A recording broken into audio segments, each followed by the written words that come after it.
না। আপনারা বিএনপির কর্মী, বিএনপির নেতা, এটি মনে রাখতে হবে। চুয়াডাঙ্গায় আপনারা সীমাবদ্ধ নন। আপনারা ছড়িয়ে আছেন বাংলাদেশের ৫৫,১২৬ বর্গ মাইল। এই দেশের ২০ কোটি মানুষ আপনাদের দিকে তাকিয়ে আছে।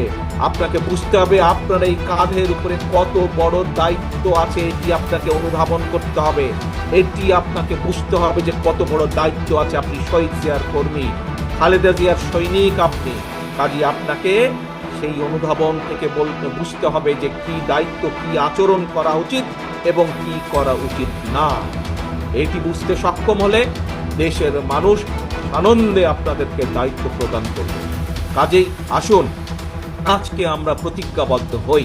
এখানে উপস্থিত প্রতিটা মানুষ যারা নিজেকে শহীদ জিয়ার সৈনিক বলেন, যারা নিজেকে খালেদা জিয়ার কর্মী হিসাবে দাবি করেন, প্রত্যেকটি মানুষ আজকে আমরা প্রতিজ্ঞাবদ্ধ হই যে আজ আমাদের আচরণ এই মুহূর্ত থেকে আগামী দিনগুলো প্রত্যেকটি দিন আমাদের আচরণ হবে বাংলাদেশের মানুষের প্রত্যাশা অনুযায়ী।